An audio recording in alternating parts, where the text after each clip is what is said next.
Welcome to where I call home.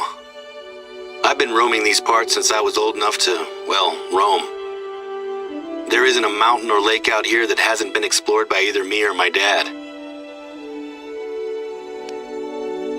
I hope that you get a chance to fall in love with Silver Ridge Peaks. If you're anything like me, it won't take long.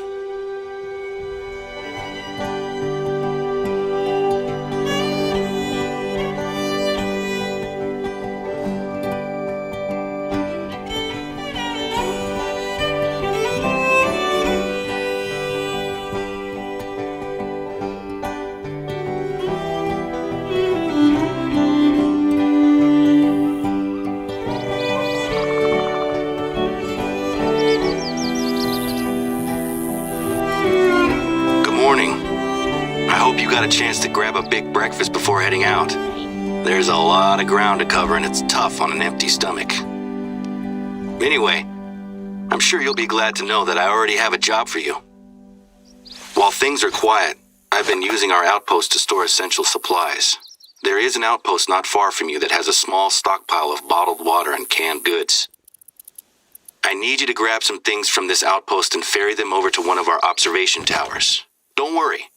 It's not a long journey. You'll be back to hunting in no time. Before now, we've always just used the lakes for drinking water.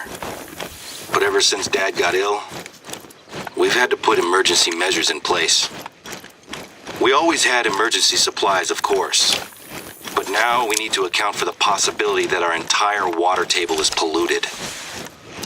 Dad and I are convinced that it's just the one lake, polluted by the old mining sump next to it.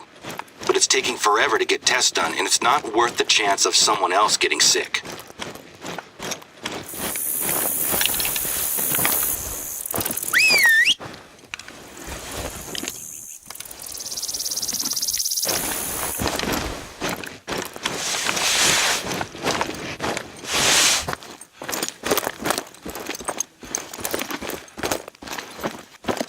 This is the place.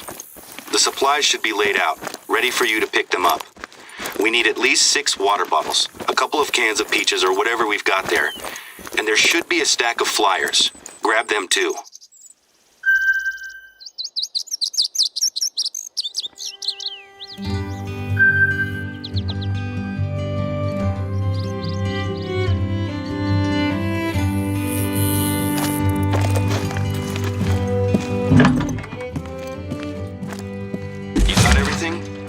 Fantastic.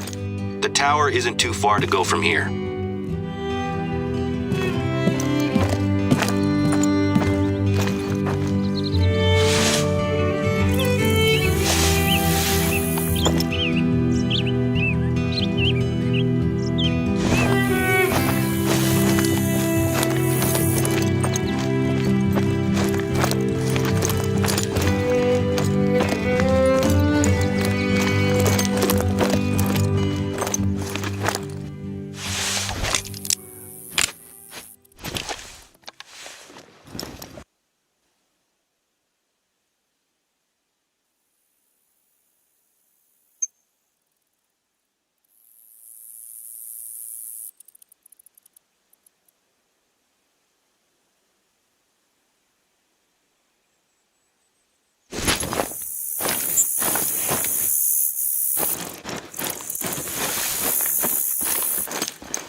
You found the tower.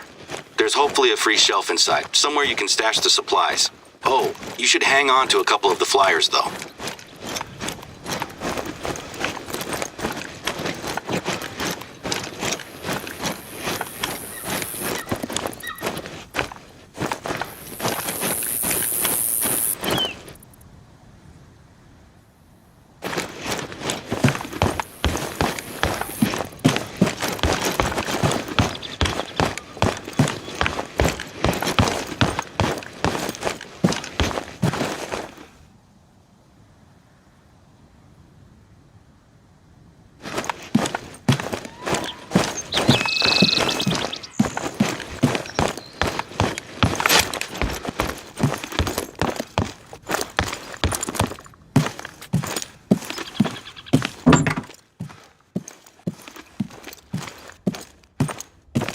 Fantastic.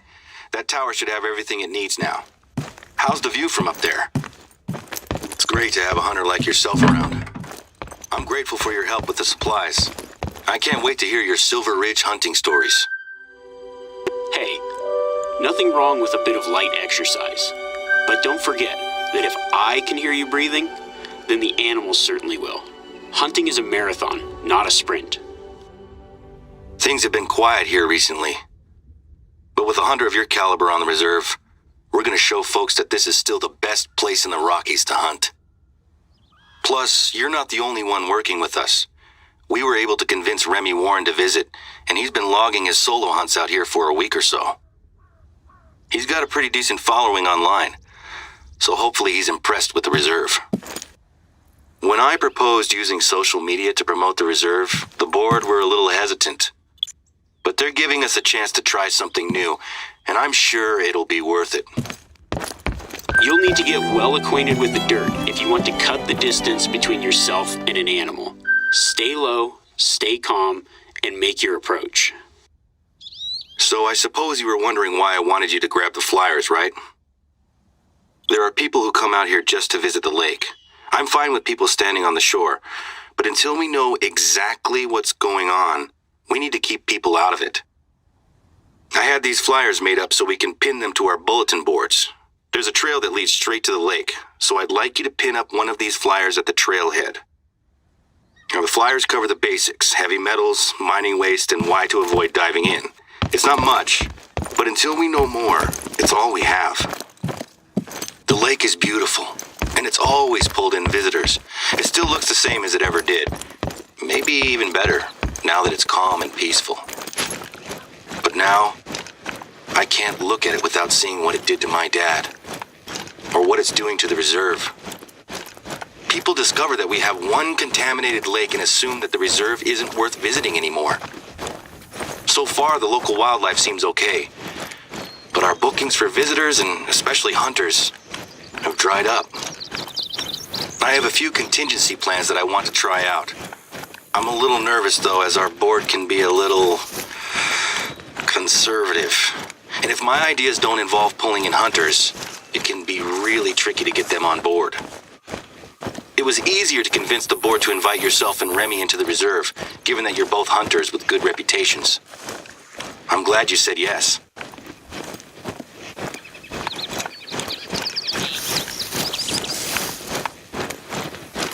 Tracks are my go-to source for insight into animals in the reserve. Species, number, mood. You can learn a lot about them before you've ever spotted anything.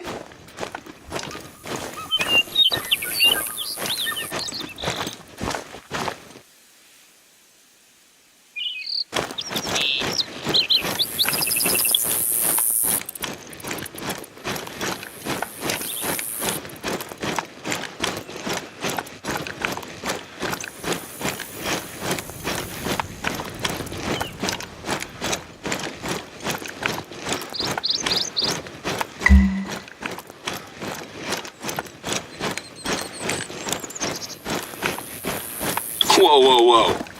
I'm sure that you don't need me to tell you this, but I hope you're not thinking of shooting anything with your heart pounding like that. Take a breather.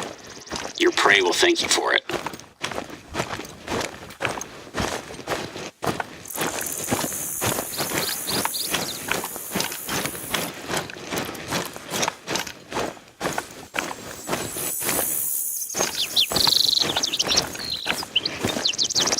down. 1 to go. Keep following the trail to the lake.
I start glassing as soon as I get the opportunity, preferably from a high vantage point. It might give you an idea where to look, or could even reveal your next target.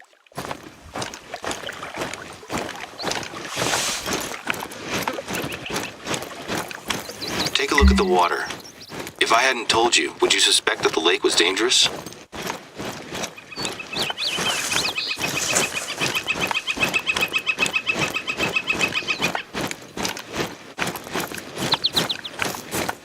We might not be able to monitor the lake 24/7, but at least now people have been warned. Thanks for taking care of that. It's such a strange feeling to be publicizing the very issue that is hurting us at the moment. I know it's the responsible thing to do, but it still feels slightly like self-sabotage. Our summer season has already started, and normally this whole area would be covered with hikers. I've only seen a handful of people in the reserve recently. I'm sure that things will pick up eventually, but every day I'm reminded that my dad was the major driving force behind this place. It's just bad timing, I suppose. We'd had some other issues with one of the board members, but that's in the past. The best thing to do is to keep pushing forward. I've got some big plans to help turn things around. Who knows? Maybe we'll have this place at full strength by the time my dad gets back in the saddle.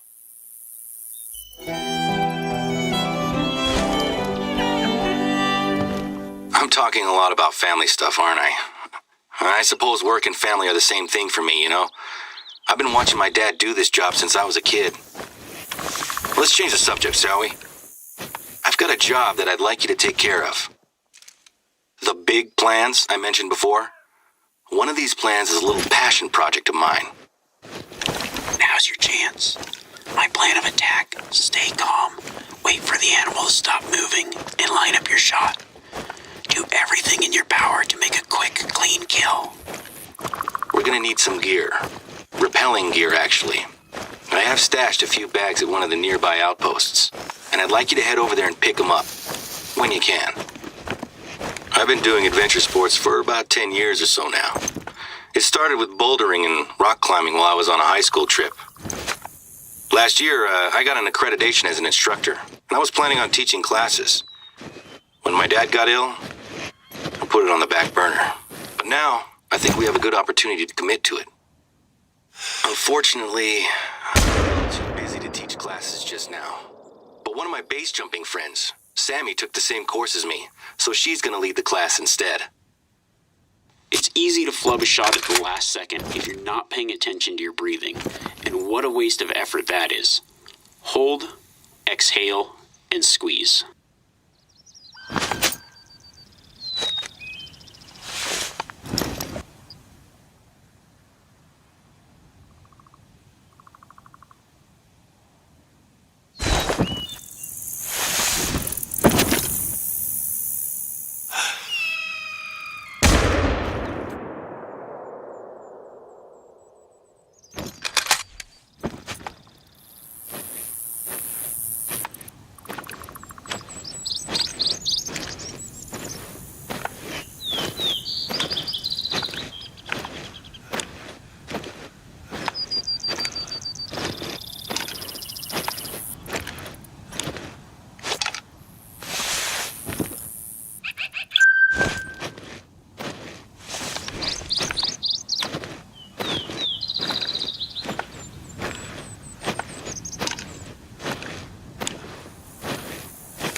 One thing I've learned the hard way is that if you can hear yourself shuffling around, so can your prey.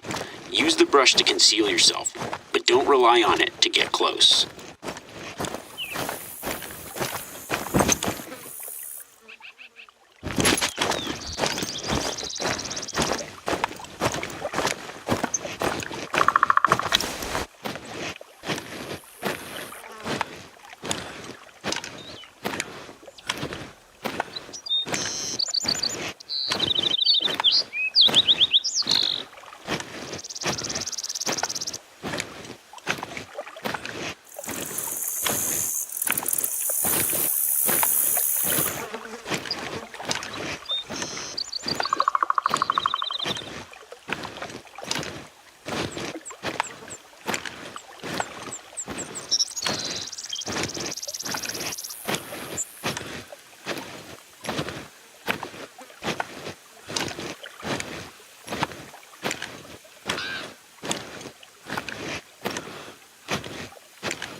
Bison any reason to come find you.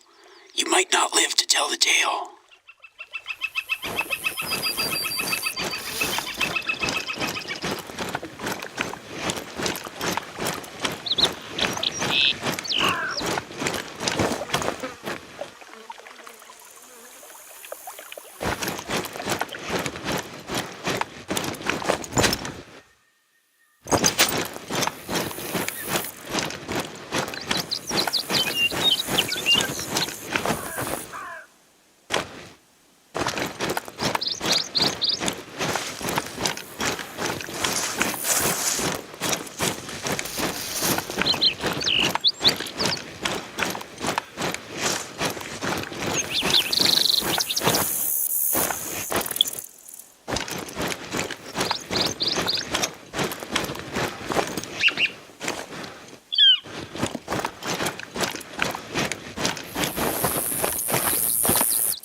Pronghorn is the fastest land mammal in North America.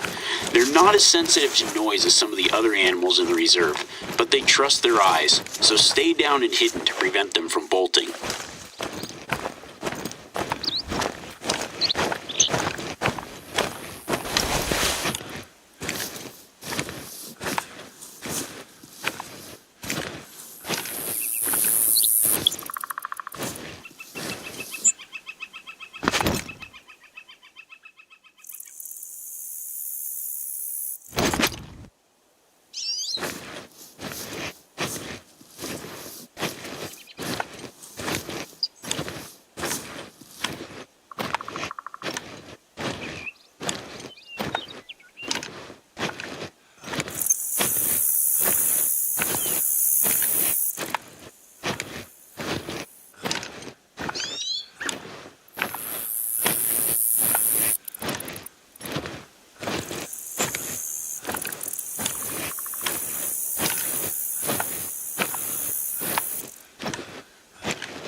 Enough blood and you know you've hit a vital organ. If you're taking good shots with the right weapon, there's bound to be something waiting for you at the end of that trail.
Stalking an animal is an imitation game, so I always pack my collars.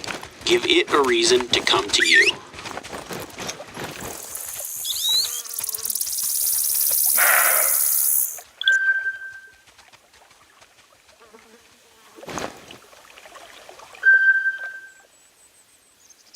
A job well done should be a job well paid. This lifestyle is not cheap.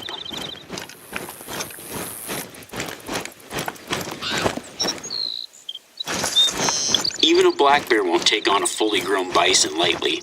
They're awesome creatures, and you should treat them with respect if you want to live to tell the tale.